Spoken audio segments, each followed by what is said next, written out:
coach အာစီနီနဲ့တပွဲတို့အတွက်တွေမထုတ်တက်လောက်ဘူးဟုတ်ကဲ့အားလုံးပဲမင်္ဂလာပါကျွန်တော်ကတော့ coach ညိုကျော်ပဲဖြစ်ပါတယ်ကျွန်တော်အခု M7 နောက်ဒီမနေ့ဖြန်မှာလာမယ်ပေါ့နော်10ရက်တလပိုင်း2026မှာလာမယ် M7 ပွဲစဉ်တွေကိုကျွန်တော်ရဲ့ခံမှန်းချက်တွေကိုပြောပြသွားမှာဖြစ်ပါတယ်ကဲပထမဆုံးတစ်ပွဲအနေနဲ့ကျွန်တော်ကြည့်လိုက်အောင်ပထမဆုံးတစ်ပွဲအနေနဲ့ Onyx Esport နဲ့အခုမကြသေးခင်မှာကစားခဲ့တဲ့ Winecat ကအတင်းပေါ့နော် Winecat ကအတင်းနဲ့တွေ့တဲ့ခါမှာလူတိုင်းကတော့ Onyx ပဲနေမှာပဲဟုတ်တယ်မလားကျွန်တော်တို့လည်း Onyx ပဲနိုင်မယ်လို့ထင်ပါတယ် Onyx ပါပဲ match 2အနေနဲ့ကတော့ CFU နဲ့ Black Channel အဲ့ဒါလည်းကျွန်တော်တော့ဒါခမန်းရလွယ်တဲ့အသင်းတွေပါ CFU ပဲနိုင်မယ်လို့ကျွန်တော်တို့ထင်တယ် CFU ပါပဲကဲတတိယကတော့ကျွန်တော်တို့မြန်မာအသင်းဖြစ်တဲ့ YG နဲ့ တင်းစုံဆိုတာလည်းအခု Winecat မှာ brother တို့ကြည့်လိုက်ရမယ်ထင်တယ် Winecat မှာ Robin C နဲ့အနိုင်ယူသွားတယ်ပေါ့နော်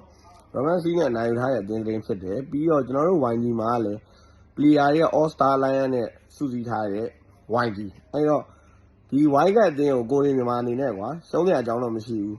ဘာလို့ရှုံးတဲ့အကြောင်းမရှိတာ player တယောက်ချင်းစီရှင်းမလား team work ရှင်းမလား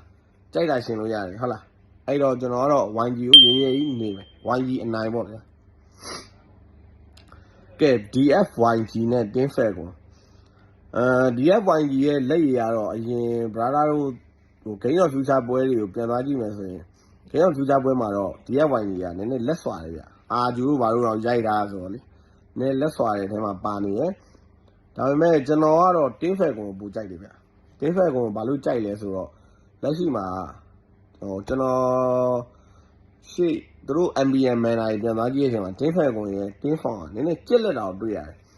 သူတို့ရဲ့ Team Form ကျက်လက်တာနဲ့ DFYG ကကြတော့ဘယ်လိုသင်းလဲဆိုတော့ Team Form ကျက်လက်တဲ့က individual အားကိုးပြီးတော့ကစားကြတဲ့အသင်းများသူတို့လက်ပူးကတူတွဲလုံးဝမရရင်အဲ့ဒီအသင်းကမစော့တယ်အဲ့လိုမျိုးအဲ့တော့ကျွန်တော် DFYG ကိုမကြိုက်ပါဘူးလူတိုင်း DFYG ကိုကြိုက်နေမယ်လို့ကျွန်တော်ထင်လို့ကျွန်တော်ကတော့ Team Fair ကိုကြိုက်ပါတယ်နော် sorry တင်းဖြစ်တဲ့ Team Fair ကိုကြိုက်ပါတယ် soft state ဖြစ်နေတာကြောင့်မို့ Team Fair ကိုရွေးပါတယ်နောက်ပြီးတော့ Evil နဲ့ Team Spirit Evil ကတော့ဟို single တင်းများ powerful တို့ပါတို့သူတို့ကတော့ O နေပြီတက်ကြီးနေပြီဆော့တာကြာနေပြီ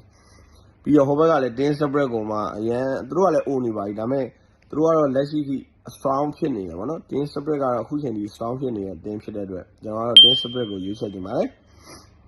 နောက်တစ်ခုကတော့မလေးရှားနှစ်သင်းဗျ SRG နဲ့ CG Esport Red Giant ကတော့မလေးရှားမှာပြိုင်မဲ့ကင်းပါပဲမလေးရှားနိုင်ငံမှာဆိုတော့သူတို့ဘယ်သူမှမနိုင်ဘူး Red Giant ကတော့အဲ့လောက်စီကိုကျန်းတာပေါ့သူတို့မလေးရှားမှာကျန်းတာပြောအချိန်ဝါတစ်ခုရှိတယ်မလေးရှားတွေမှာဘယင်ပဲအဲ့တော့မလေးရှားတင်းနဲ့ဆွတ်စိတ်မှာစုံတယ်အဲ့တော့ Red Giant ပဲနိုင်သွားမယ်လို့ကျွန်တော်ကတော့ထင်တယ်ဒါပေမဲ့တစ်ချက်တော့တတိထားရမယ်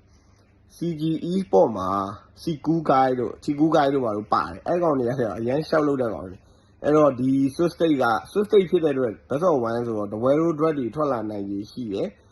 အဲ့တော့ကျွန်တော်တို့ CG နဲ့ Red Giant ပွဲမှာဟိုကျွန်တော်တို့ဟိုဟာဓမားတွေကတော့ Red Giant ပဲနေတင်ပါတယ်ဒါပေမဲ့လက်ကြီးဓမားတွေဆိုရှောင်းလိုက်ပါဘာလို့လဲဆိုတော့ဒီပွဲကဟိုတပွဲလုံးထွက်လာနိုင်ကြီးရှိရလို့ကျွန်တော်ခံမှန်းထားတဲ့ပွဲပါ CG Sport ကတပွဲလုံးဆော့နိုင်ပါတယ်နောက်တဲ့ရင်ကတော့ Liquid Philippines နဲ့ Aurora Gaming Philippines Liquid Philippines မှာ RCA အနေနဲ့တပွဲလုံးအတွက်တွေထုတ်လာနိုင်ကြီးမရှိဘူးဗျပြီးတော့ကျွန်တော်3တိုက်ချက်ဒီနှစ်တင်းမှာ3တိုက်ချက်ကတော့ Liquid Philippines အနေနဲ့သူတို့ရဲ့ Cartesi တို့ Sanford Sanji တို့ရဲ့ individual တွေ team work တွေနဲ့ဒီကစားတဲ့အတင်းဖြစ်တယ်နောက်ပြီးတော့ Aurora Gaming ကလည်းသူတို့ Philippines မှာဆိုရင်သူတို့ကဆရာကြီးတွေပဲညာဘလိုပဲနေတခြား international ပွဲရောက်မှတာသူတို့ဟိုကျွန်တော်တို့ကလည်းနိုင်ဘူးကျွန်တော်တို့နဲ့တွေ့ရင်သူပြာသွားတာတခြားတင်းတွေနဲ့တွေ့ပြာသွားတာရှိတယ်သူတို့ Philippines ချင်းချင်းတွေ့တဲ့အခါမှာသူတို့ကမပြဘူးဗျပြာလေးပြာတာမရှိဘူးပြီးတော့ Aurora ရဲ့ play style ဘယ်လိုလဲဆိုတော့သူတို့ကဒါကို train တယ်ဒါကိုကစားတယ်ဒီပုံစံတိုင်းပဲဆော့တယ်သူတို့စာအုပ်နေနဲ့ဆန်တယ်ဒါ train တယ်ဒါ train တယ်တိုင်ပွဲမှာလည်းဒါဆော့တယ်နိုင်ရှင်းလို့ဒါဆော့တယ်အဲ့လိုမျိုးပုံစံမျိုးဖြစ်တယ်ကျွန်တော်အမြင်ရဆို Aurora ကိုစိတ်ရုပ်တွေပေါ့ညာဒါလုပ်တယ်နေ့စဉ်ဒါပဲလုပ်တယ်အဲ့တော့သူတို့အနေနဲ့တပွဲလုံးဆော့လာနိုင်ရင်ရှိလားဆိုတော့မပြောတတ်ဘူးဒါပေမဲ့ကျွန်တော်ကတော့ Liquid နဲ့ Aurora မှာကျွန်တော် Aurora Gaming Philippines ကိုကြိုက်တယ်ဗျဘတ်ဆော့1ဖြစ်နေတဲ့အကြောင်းကြိုက်တာကျွန်တော်ဟို Liquid Philippines ကို မနေခင်ဘူးဘက်ဆော့1ဖြစ်နေတဲ့အတွက် switch state ကြောင့်မို့ပါကျွန်တော်ဘက်ဆော့5တွေ7တွေဆိုတော့လက်ကော့ပဲကျွန်တော်လည်းနေမိမှာပါအခုက switch state ဖြစ်တဲ့အတွက်ကျွန်တော်တပွဲလေးဆော့မှာဖြစ်တဲ့အတွက်ကျွန်တော်ကတော့ Aurora Gaming Flip ကိုရွေးချယ်နေပါတယ်ကဲနောက်ဆုံးတစ်ပွဲကတော့ပရိသတ်တွေချစ်တော့ Eta Ego နဲ့ Aurora Gaming Turkey ဒါကတော့ Aurora တော့ brother ကိုသိရတဲ့အတိုင်းပဲ Eta Ego ကတော့နီနိုတို့ရင်းနီတို့ကျွန်တော်ကတော့အဲ့ပွဲကိုAurora Turkey ကလည်းကောင်းတယ်တင်းတင်းဗျကောင်းတယ်တင်းတင်းဆိုတော့အဲ့ပွဲကို AE ကိုရိမ့်မနေရဘူးဖြစ်နေတကယ်တော့နေနေတာ AE ကိုနေနေတာEta Ego ကလည်းလက်ယူတင်းဖြစ်နေတော့ကျွန်တော်အနေနဲ့ကဲပါလီ AE ပဲနေရမှာပေါ့လက်ယူတင်းကိုပဲအားပေးရတော့မှာပေါ့ကဲEta Egoပါအဲ့ဆိုရင်ကျွန်တော်ဒီနေ့ရွေးချယ်ခဲ့တဲ့ပွဲတွေအားလုံးတစ်ဆက်ပြန်ပြောပါမယ်နံပါတ်1အတင်းကတော့ Onyx Esport ပါ Onyx Esport ရယ်နံပါတ်2ကတော့ Seafood ပါနံပါတ်3 YG Galactico နံပါတ်4 Team Falcon နံပါတ်5 Team Spirit နံပါတ်6 Red Giant နံပါတ်7 Team Liquid Aurora Gaming Philippines နံပါတ်8ကတော့ Eta Ego Esport ပါဟုတ်ကဲ့ကျွန်တော်ဒီ8တင်းကိုရွေးထားပါတယ်ဒီ8တင်းမှာကျွန်တော်ရဲ့